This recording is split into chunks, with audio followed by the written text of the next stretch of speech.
Broadcasting from the business capital of the world, this is the Podcast Business News Network. And welcome back, everybody. It is not one of those things that many of us look forward to at our job, and that is the review. Sometimes it's the 6-month review, sometimes it's the yearly review.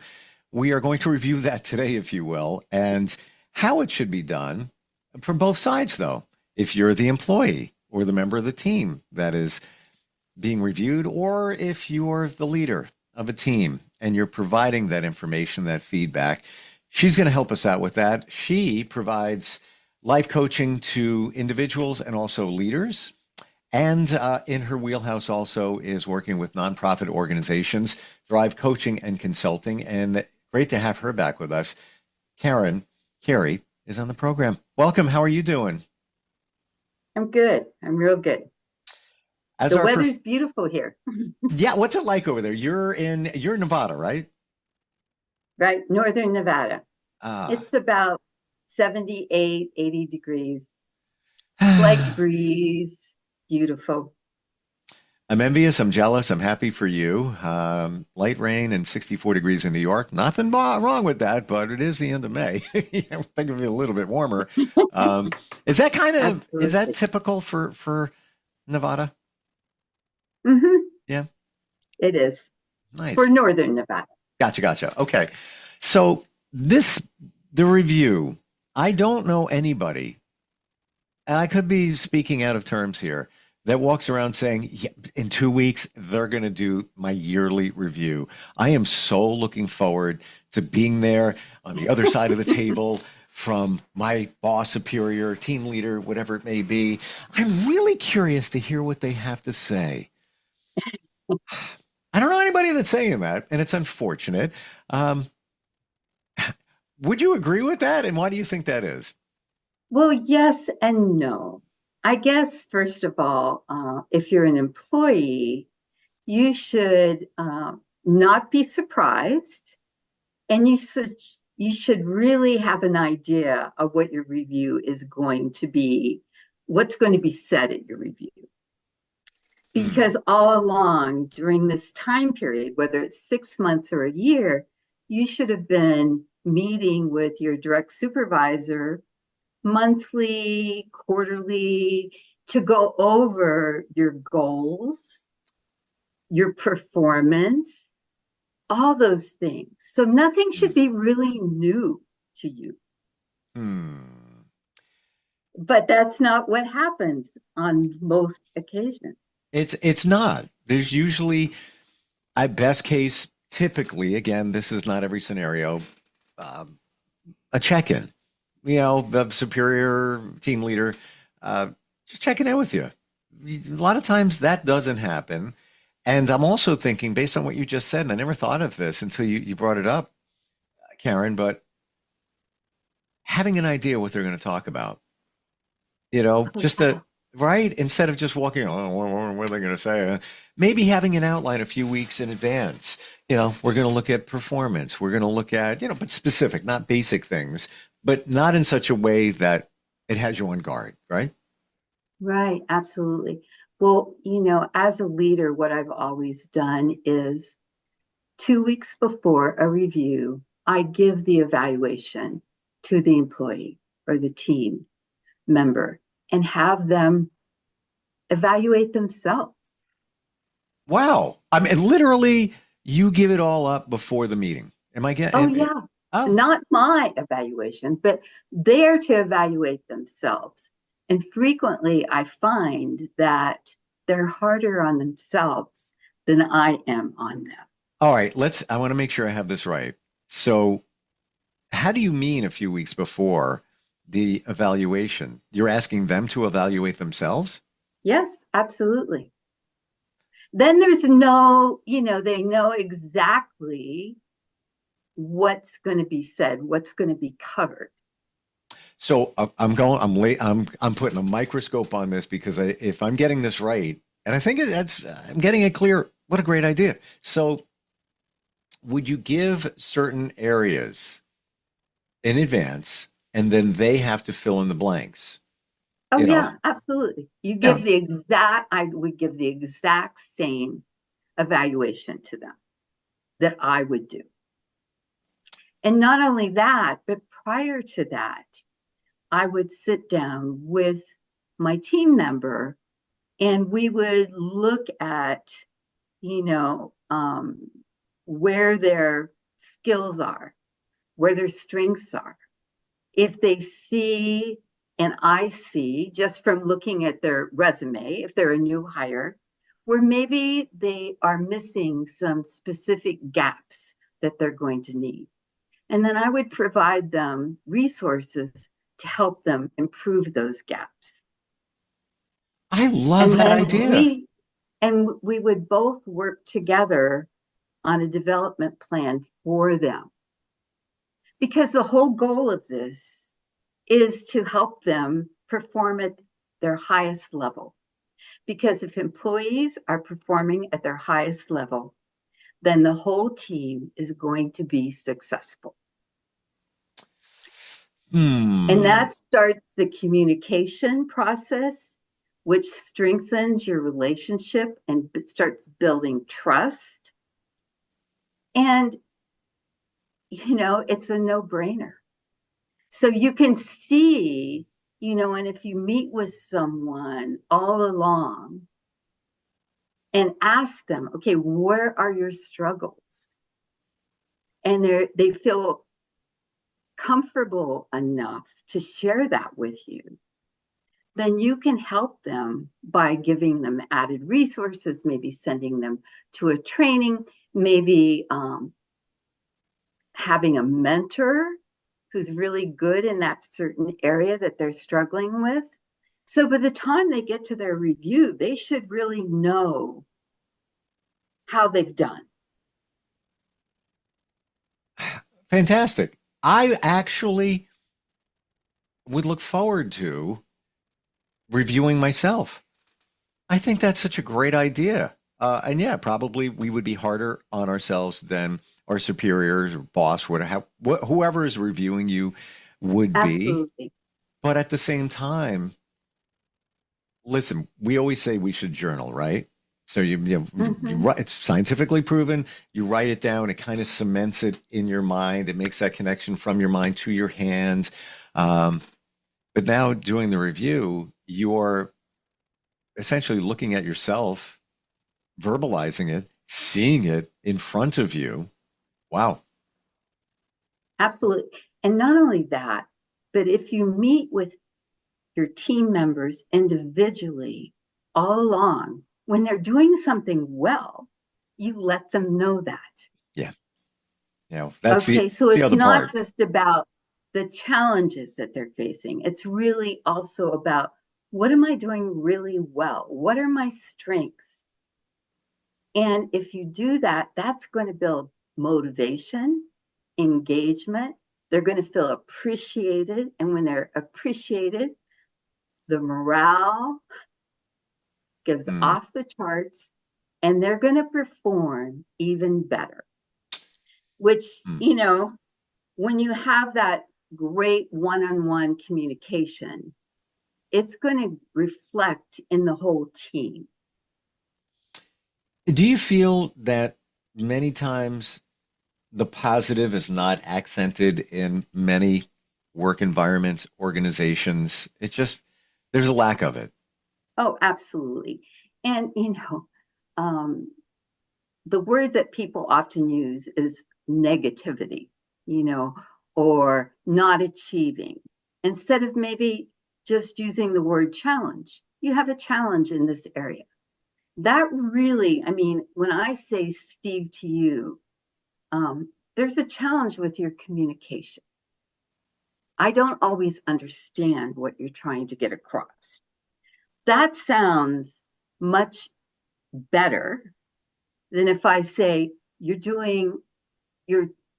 communication is very negative. Mm, It's not coming through. So you try to, do it in a way that doesn't make people just feel like this big. right. Also, the other thing about doing the individual check ins or times that you meet with them is you can also foresee maybe some challenges and identify some challenges that are appearing. Maybe this person is starting to get burned out. Mm. Maybe they're having issues such as lack of resources. Maybe in order to do their job, they don't have all the resources that they need. So being able to identify those early on before it escalates and becomes a problem in the team where they're missing deadlines, etc. It just stands to reason.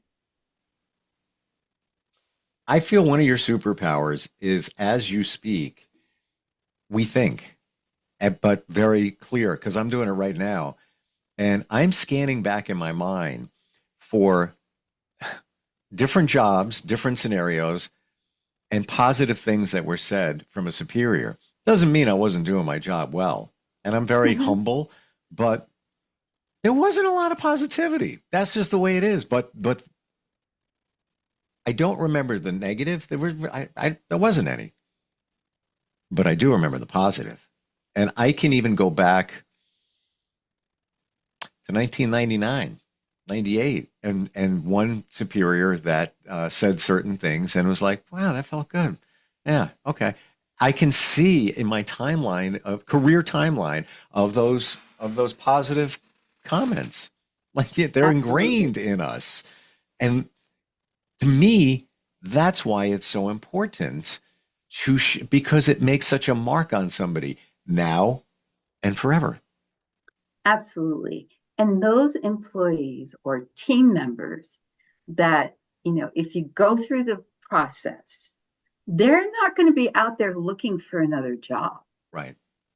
They're going to feel like they're needed here, they're appreciated, and they're going to do the best job that they can.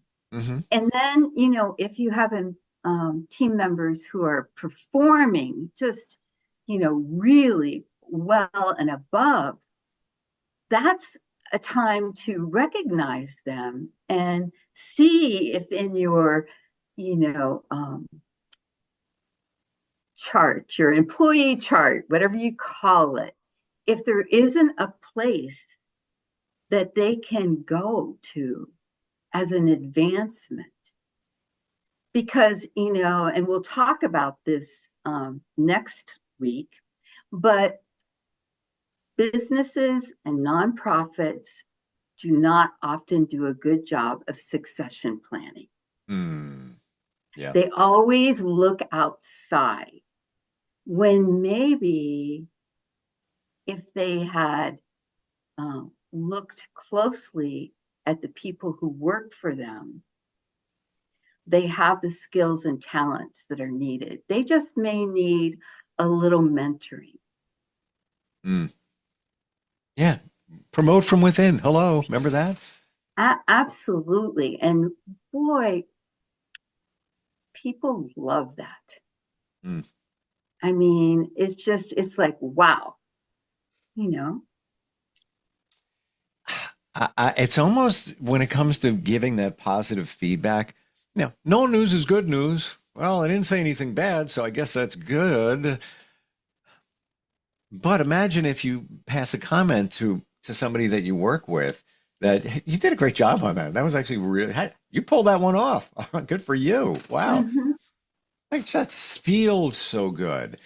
What do you think is a good recipe for reviews in terms of like we've identified and very and rightfully clear that don't wait every year. Don't wait every 6 months to do the big formal review where, it's uncomfortable. And certainly love your thought to let the employee review themselves. Fantastic. How often should Absolutely. the superior check in? Is it just, every once in a while? Is there a formula for that? Or as a leader, should you, consciously in your mind say, it's been about, 3 weeks. I haven't checked in with Jim, over in the IT department. I'm going to take a walk down there and, hey, Jim, how's it going? Hey, but thanks for fixing the phones the other day. I can't believe we lost power, but you kept us online. I appreciate it. Is there any kind of rule of thumb there? No, I don't think so. But I would say that regular check-ins are really important. Hmm. Because that helps you as a leader really understand your team members and know what's going on. If you're distant from them, then when something arises, you're not going to know. And Hmm. they often, if there's not that constant check in, and I'm not talking every day or anything like that. Mm-hmm. I don't think micromanaging is horrible. I would never suggest that. But if you consistently do the check ins, then people are going to feel comfortable sharing with you and talking to you because they know you care. Yes. Yeah. And And being that's what it's honest. all The, about. the employee is going to be honest with you if they feel Yeah. comfortable, they feel safe, that they're not always on guard, wondering what to Um, expect, what's coming their way. Absolutely. And I think the other thing is really that often employees or team members are not asked, okay, what do you see as your challenge? One of your challenges, because it may be something that they've hidden from you Mm-hmm. and it's been eating them up and they don't want to say it because for fear that the boss or the leader may think less of them or think, oh my gosh, they have a problem with that, So always asking the employee and not judging them and really thanking them for their honesty and figuring out together how can we help them improve or feel more confident. So let's flip this around. We talked mostly about leaders and their reviews and their check-ins. Now let's look at the other way. You're the employee. Mhm. Should you occasionally check in with your superior? If you don't have that relationship where it's a regular kind of thing, should you, take a walk down the hallway to the corner pocket, doors open, poke your head in? Yeah. Hey, Mike, how you doing? I'm just checking in. How's it going? How's everything going? Yeah, it's going pretty good. Should you intentionally do that? Or is that really is that really the responsibility of the leader? Well, I think honestly, it's the responsibility of the leader. But if you have someone, a leader who's not doing Mm. that and you love your job, I would say that it's not a bad idea. Okay. And letting them know that the project that you just completed was successful. Just giving them little updates on how things are going. Or maybe even asking them, I have this challenge and I have a couple different scenarios of solutions that I'm thinking of, but I wanted to get some input from you. I think that's a great idea. Mm. I agree with you. Yeah. We have this mentality, this aversion for kind of staying away from upper management because no news is good news, right? We don't want to deal with it. There's always this thought that I don't want to rock the boat. Sometimes I want to be under the radar. God forbid if something's up and I lose my job, et cetera, et cetera. Maybe many of us need to get out of that mentality because I regret over the years worrying about jobs. There's always another one. Yeah, it might be a little rough. The water There might be a little absolutely is. turbulent, but if you're always on guard, I feel that you're never going to be you fully and enjoy the experience of working with somebody. And again, like you said, if you enjoy your job, if you don't, that's a different scenario. Start looking around. Right. But this I think we fear management. Many people do, Yeah. And I find that really sad. right? Like I may have the title of a CEO, but I'm still just a person. Yeah. And I want my team members to respect me, of course, but also feel comfortable that they can talk with me. And we're all about growing. I mean, if we're not growing, we're stagnant and we're probably not happy. Well, it's a great point you bring up, because if we're not growing, doubtful what the company is. Absolutely. One of the things that I have always done as part of their reviews is I've asked them two questions. Okay. The first one is, what self-care are they going to be doing every day during this next year?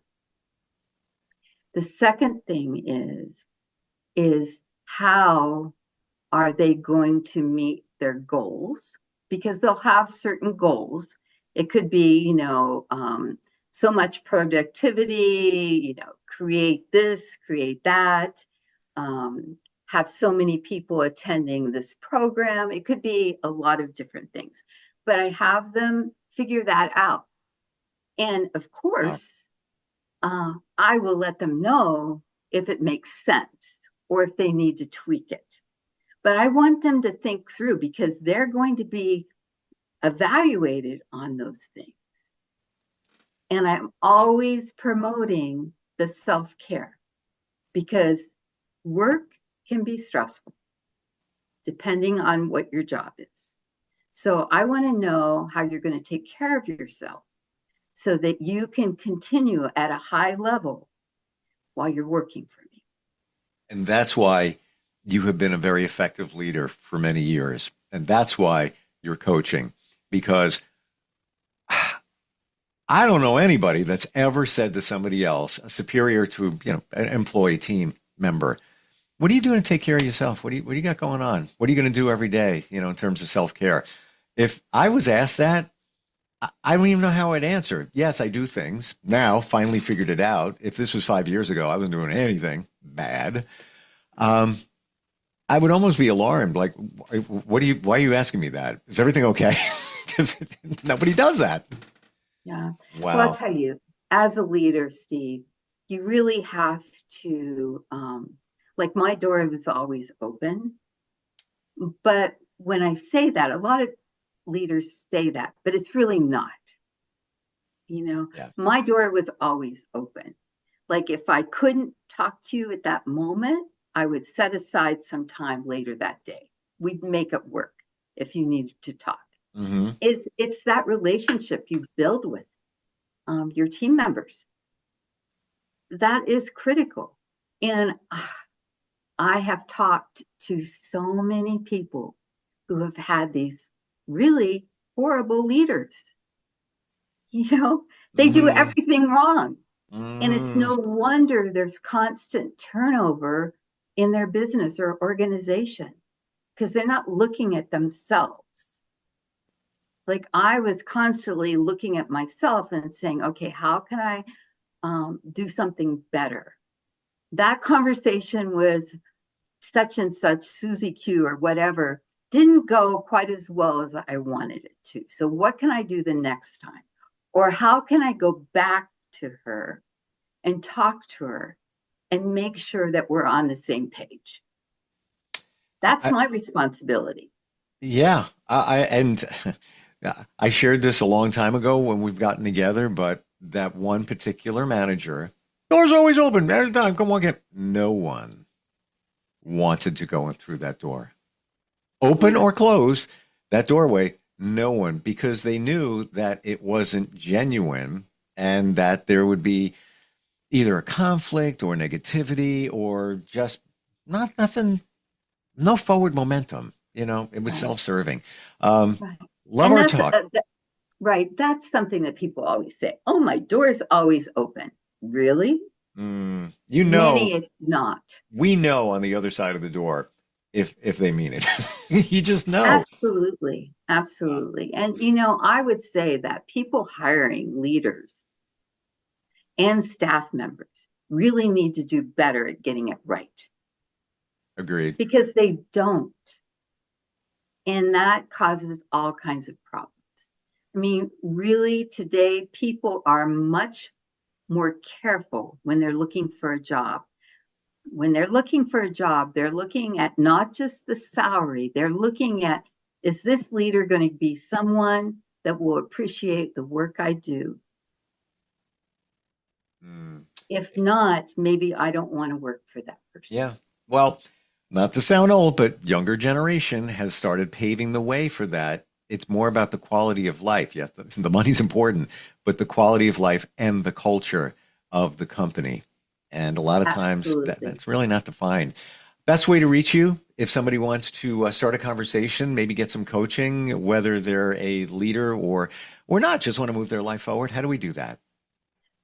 Give me a call, 775-790-2978, or go to my website. There's a little page on there that you can fill out your name, etc., and I will call you. My website is www.thrivecoachingandconsulting.com. Please spell it out. Karen learned a lot today. Oh, good. Really. And I'm sure a lot of leaders listening and watching learned a lot and probably are saying to themselves, I got to get this right. Get it right. Well, there's Reach a out to lot you. of ways you can get the help you need. Yep, absolutely. Looking forward next time we get together, succession planning for your company. And I appreciate you being here today. Thank you. Okay. Thank you, Steve. Take care.